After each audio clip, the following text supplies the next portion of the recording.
कैसे हैं आप सब। चलिए आज के ब्लॉग की शुरुआत करते हैं। तो आज है संडे और आज नाश्ते में बनने वाला है मुंबई का फेमस वड़ा पाव।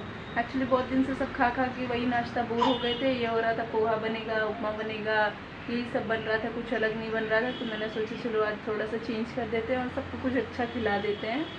तो वही चल रहा था कि क्या बनाए। तो फिर ये हुआ कि चलो आज वड़ा पाव बनाते हैं। पहले वड़ा बनाने का मन था कि चलो वड़ा बना देते हैं, बट रेहांश को खाना था वड़ा पाव। तो ये हुआ ठीक है पाव मंगा देंगे और सब लोग थोड़ा थोड़ा वड़ा पाव भी खा लेंगे और वड़ा खा लेंगे। तो फिलहाल आज बन रहा है वड़ा पाव। आप लोग भी देखिए उसकी रेसिपी। एक्चुअली रेसिपी बहुत सिंपल है, बट मैंने सोचा बहुत लोगों को नहीं आती है कि मुंबई का फेमस सुना है उन्होंने कि मुंबई का फेमस वड़ा पाव होता है, बट कैसा टेस्ट होता है एग्जैक्टली उन्हें नहीं पता, क्योंकि हर जगह पे लोग अलग अलग बनाते हैं। सबका अपना कुछ तरीका होता है, तो वो सोचते हैं शायद ये भी डलता हो, ये भी डलता हो। तो अब मैं अपने तरीके से जैसा हमने यहाँ खाया है मुंबई में वैसा आपको बना के दिखाती हूँ। तो अगर आप लोगों को पसंद आए वड़ा पाव की रेसिपी तो प्लीज़ अपने घर बनाइए और कमेंट में मुझे बताइएगा ज़रूर।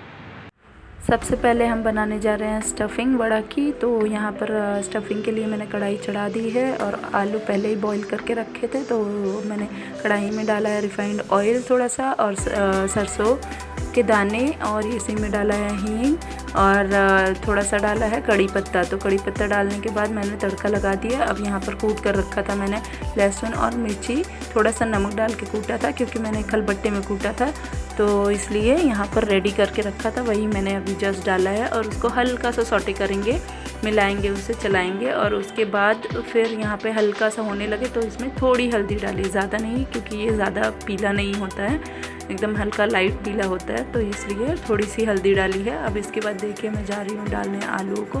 तो इसमें आलू पहले ही मैंने बॉईल करके रखे थे और छील भी लिए थे, तो वही मैं अब डालने जा रही हूँ इसमें। तो ये देखिए यहाँ पर मैंने बॉइल्ड आलू डाल दिए अब, और मैंने इसे ज़्यादा तोड़ा नहीं था। तो यहाँ पर क्योंकि जब हम चलाएंगे तो ऑलरेडी टूट जाएंगे उसमें, तो ये देखिए मैं थोड़ा थोड़ा उसी में चलाते चलाते तोड़ दे रही हूँ। यहाँ पर टूट रहा है, हमारे आलू टूट जा रहे हैं और ये हमारे स्टफिंग रेडी हो रही है। तो यहाँ फ़िलहाल मैं अच्छे से कपड़ा लेके तब बाकायदे उसको चला रही हूँ, जिससे अच्छे से चलाने से वो मिक्स हो जाए सारा जो भी हमने उसमें छौंक लगाया है, उसका फ्लेवर आ जाए गार्लिक वगैरह का। तो उसे सब डालने के बाद यहाँ मैं चला रही हूँ, ये देखिए चला रही हूँ। और यही कलर आपके वड़ा का आना चाहिए, लाइट येलो कलर का। तो फ़िलहाल मैं चला रही हूँ उसे, और साथ में उसे अच्छा सा महकने जैसे उसे थोड़ा सा स्मेल आने लगेगा, तब आपको भी समझ में आ जाएगा कि ये रेडी हो रहा है। तो थोड़ी देर चलाइए, उसको पकाइए, और उसके बाद ऐसे ही हिला हिला के कलछुल से आप उसे हिलाते रहिए, बार बार चलाते रहिए और धीमी आंच पे उसे रेडी कर लीजिए। अभी हमने नमक इसमें नहीं डाला है, तो ये देखिए नमक इसमें नहीं है। तो पहले मैं अच्छे से इसे भून लूँगी बढ़िया से, जब उसमें से लगेगा कि हाँ अच्छी स्मेल आ रही है गार्लिक वगैरह की, तो ये नमक मैंने डाला अभी जस्ट जाके। तो आप स्वाद अनुसार इसमें नमक डाल दीजिए और इसके बाद अच्छे से चला दीजिए इससे, जिससे नमक मिक्स हो जाए। और इसके पहले ही मैंने जब ये आलू उबालने रखे थे, उसी के साथ साथ मैंने चटनी भी रेडी कर ली थी, ग्रीन चटनी। तो उसे मैंने ग्रीन चटनी को रेडी कर लिया था, और साथ में ही साइड में वो जो आपको दिख रहा है कैसरोल, उसमें मैंने रेडी किया था थोड़ा सा बेसन। तो बेसन को आप पानी के साथ थोड़ा सा घोल लीजिए, आपको चाहिए तो हल्दी उसमें डाल देना, और थोड़ा सा आपकी इच्छा हो तो सोडा डालिए। अगर आपको बहुत फूले फूले वड़े चाहिए, तो मुझे तो नहीं चाहिए थे, मैंने सोचा थोड़ा सा अवॉइड करें थोड़ा सा सोडा डालना, तो मैंने बिना सोडा डाले बनाया था, तब भी काफ़ी अच्छे बने थे। तो ये देखिए यहाँ पर मैंने पहले से ही नमक वगैरह डाल के बेसन रेडी कर लिया था, और थोड़ा सा गाढ़ा घोलना आप लोग बेसन, तभी ज़्यादा कोटिंग उसमें अच्छे से आएगी, अदरवाइज़ कोटिंग अच्छी नहीं लगती है उसमें, तो बहुत धुला धुला सा लगेगा आपका बेसन। तो थोड़ा सा थिक बेसन का घोल बनाइएगा। तो ये देखिए मैंने मेरे आलू ठंडे हो गए, थोड़ी देर बाद निकाल लिए थे, ठंडे कर लिए थे, और उसके बाद उसे गोल गोल करके अच्छे से उसका बॉल बना लिया, और उसे थोड़ा सा चपटा करके ये बेसन में मैंने डाल के उसका कोटिंग करके सीधे तेल में डीप फ्राई कर रही हूँ अब मैं उसे। ये देखिए वड़े हमारे जा रहे हैं तेल के अंदर, और साइड में बन रही है चाय। तो सुबह के टाइम का ये नाश्ता हो रहा है। एक्चुअली बहुत दिन से सब खा के वही बोर हो चुके थे, तो वही होता है क्या बनाया। तो छुट्टी का दिन था तो बन गया, अदरवाइज़ तो पॉसिबल नहीं होता है बाकी दिन में बन पाना। तो यहाँ पर मैं और वड़े बना ले रही हूँ, जिससे एक बार निकले तो फिर मैं अगली बार डाल पाऊँ। और साथ में ये हमारे वड़े रेडी भी हो रहे हैं। और ये जहाँ जगह बची है मैं आप भी डाल दे रही हूँ, जिससे एक एक करके होते रहें और मैं निकालती रहूँ, सबको देती रहूँ, सब खा लें आराम से जल्दी जल्दी। तो यहाँ पर हो गए रेडी। और अब इसके साथ ये देखिए हमारे वड़े बन रहे हैं फ़िलहाल। तो आप लोग, मैं बता रही थी कि आप लोग जब ये बैटर बनाना, ये देखिए मैं आपको दिखा रही हूँ यहाँ पर कि मेरा जो बैटर था पहले थोड़ा ज़्यादा थिक था, तो मैंने उसे थोड़ा सा पानी उसमें ऐड करके हल्का सा रनी कंसिस्टेंसी किया उसका, क्योंकि वो काफ़ी, अगर उसको आप बहुत गाढ़ा बनाएंगे तो बेसन की ही कोटिंग बहुत ज़्यादा लगेगी, वड़ा का टेस्ट आपको कम आएगा। तो इसलिए मैंने उसमें थोड़ा सा पानी डाला और उसे सही किया। और एक्चुअली मुझे ना थोड़ा सा वो ऑड लगता है कि हाथ में आपके बेसन लगा हो और कलछुल से आपको पलटना पड़े, तो इसलिए मैंने हाथ धुल लिया और फिर उसके बाद में पलट रही थी इसको वड़ों को। तो ये देखिए मेरे हाथ भी साफ़ हो गए और मैं इसको पलट भी रही हूँ। और यहाँ एक साइड हो गए हैं, अब दूसरी साइड पलट के इसको पका रहे हैं। मैं आपको दिखा रही हूँ, ये देखिए कितने सुंदर पक रहे हैं।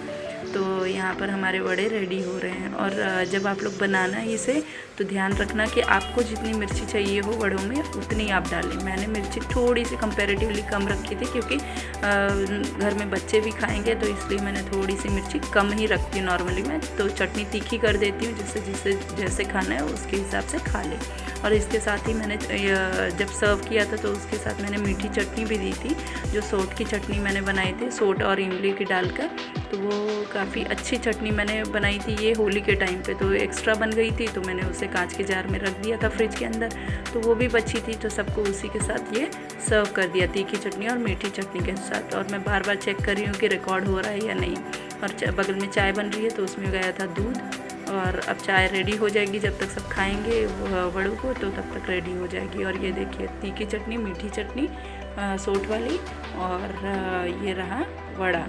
तो इसके साथ ही मैं अब आपको दिखाऊंगी कि पाव के साथ कैसे लगा के आपको खाना चाहिए। तो आप नॉर्मली पाव मार्केट से ले आना, अगर आप बना सकते हैं तो बनाइए, बट मेरे लिए थोड़ा ये हैंडी था क्योंकि पास में ही शॉप थी, तो हमने जल्दी मंगा लिया और फिर बन गया था। तो ये लगाई मैंने तीखी चटनी डायरेक्ट जार में से, क्योंकि पलटने का वक्त नहीं था, तो फटाफट चटनी लगाई। और उसके बाद उसमें रखा वड़ा, जिसे चाहिए होगा मीठा भी लगा लेगा। मैं हस्बैंड को दे रही थी तो इसीलिए मैंने सिर्फ तीखी चटनी लगाई, मीठी नहीं लगाई। तो ये लगा दिया, रेडी कर दिया। ये देखिए ऐसा होता है आमची मुंबई का वड़ा पाव।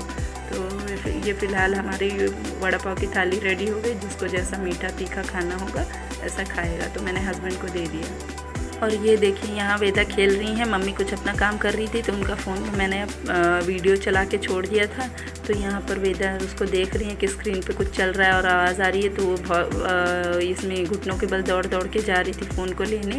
और मैं आकर देखी तो वो यही कर रही थी, तो मैंने सोचा ये कैप्चर कर ले मूवमेंट। तो ये देखिए ये धीरे धीरे जा भी रही हैं, उसी में फिर मुझे देख ले रही हैं कि मैं आ गई, तो वहीं लेट गई हैं आराम से। तो यही इनकी मस्ती चल रही थी। और जब मैं देख रही थी तो वो जा रही थी फटाफट दौड़ के, एक बार पहुंच भी गई थी। और यहाँ मैं जा रही हूँ अब वेदा को देखने की, वेदा क्या कर रही हैं मम्मी के साथ। तो यहाँ पर मम्मी और वेदा बैठे थे आराम से गोदी में, जब नाश्ता हो गया था सबका वड़ा पाव खा के। तो यहाँ नाश्ता करने के बाद आराम से वेदा, ये देखिए दादी गोदी में बैठी थी, रेस्ट कर रही हैं और थोड़ा भी रिएक्शन नहीं कर रही थी। तो मैंने उन्हें हंसाया तो वो हंसने लगी। और यहाँ मैं वेदा को सुलाने ले जा रही हूँ। बट आप लोगों को आज बता दूँ आज सुबह क्या हुआ था। जब मैं सो के उठी 7 बज रहे थे, 7 बजे के आसपास, तब तक देखा मैंने तो वेदा कहीं आसपास दिख नहीं रही थी और आवाज़ आ रही थी उसके उठने जैसे, थोड़ा वो आवाज़ कर रही थी। बट मैंने देखा तो वो कहीं नहीं दिख रही थी। तो देखा बेड पे, और फिर बाद में यहाँ वहाँ देखा तो वो मच्छरदानी जो मैं लगाती हूँ रोज़ रात को जिससे उसे मच्छर न काटे, तो वो उसमें एक साइड लटक गई थी और वो वहाँ से आवाज़ दे रही थी, धीरे धीरे थोड़ा आवाज़ दे रही थी। और जब मैंने देखा उसे तो मैंने उसे जल्दी से वहाँ से निकाला। बस आज डर लग गया था कि कहीं वो गिर न जाती, अगर मच्छरदानी न लगी होती तो वो आज गिर ही चुकी थी। छोटे बच्चे ऐसे ही होते हैं, बेचारे बता नहीं पाते हैं कि हाँ क्या हो रहा है उनके साथ। लेकिन बस नींद खुली और मैंने देखा, जैसे ही मैंने देखा तो मैं डर भी गई थी कि पता नहीं उसे लगी कि क्या हुआ, कैसे वहाँ पे लटक गई थी जाके। बट उतना अच्छा था कि मच्छरदानी ने उसका वेट संभाल लिया। वो छोटी थी अभी तो इसलिए गिरी नहीं, उसे लगा नहीं तो उसे सर पे बहुत तेज़ चोट आई होती। और इसी के साथ अब से थोड़ा और डर लगता है और केयरफुल भी रहूँगी मैं थोड़ा सा। तो आप लोगों के भी बच्चे अगर छोटे हैं तो प्लीज़ केयरफुल रहा करिए और थोड़ा सा ध्यान दिया करिए। तो इसीलिए आप आखिरी में देखेंगे तो मैंने वहाँ पर एक बेडिंग लगा दी है मच्छरदानी के साइड में आज के दिन, तो इसीलिए यहाँ पर अब अगली बार से मैं ध्यान देती हूँ कि सब जगह बेडिंग लगी रहे, जिससे वो कहीं भी गिरने का उसे चांस ना रहे। और बैकग्राउंड में वेदा ही चीख रही है, खेल रही है। ये देखिए यहाँ हस्बैंड घर देख कर आए थे, मैंने आपको बताया था हम शिफ्ट करने वाले हैं अपना घर, तो वही एक जगह घर देख के फाइनल करके आए थे। तो वो लेट हो गए थे लंच करने के लिए, तो मैं और वो साथ में ही लंच करने जा रहे थे। मैंने उनका भी लंच निकाला अपने साथ ही, और हम दोनों ने फिर लंच किया। और फिर उसके बाद जाके आराम से फिर लंच करने के बाद दोनों ने फिर जाके रेस्ट किया।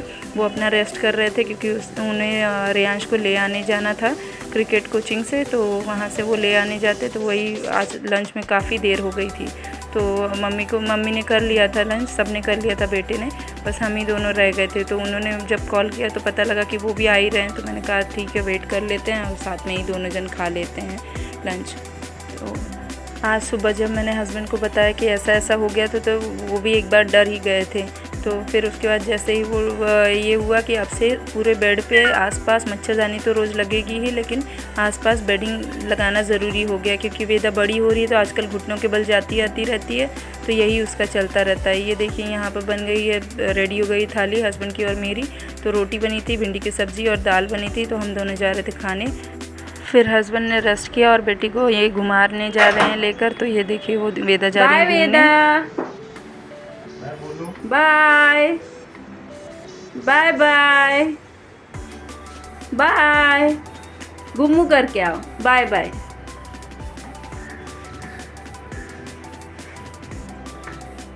आओ वेदा, आओ, अले भाई आ जाओ।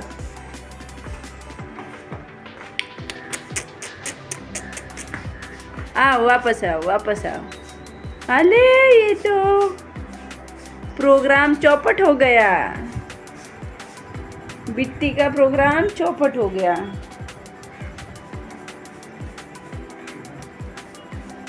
अब फिलहाल हम लोग थक गए हैं और वेदा भी गई है सो। चलिए मिलते हैं एक नए ब्लॉग में, कल के ब्लॉग में। Till then take care, bye bye.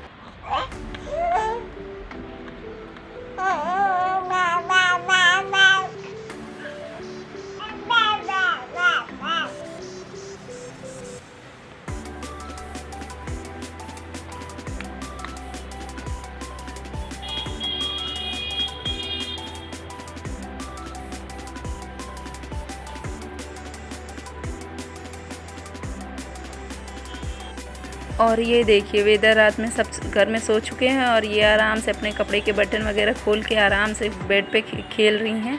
और इसी के साथ इनका आज का रात बीती थी। जो ये देखिए कैसे बहुत देर खेलती हैं आजकल, यही ये करती हैं।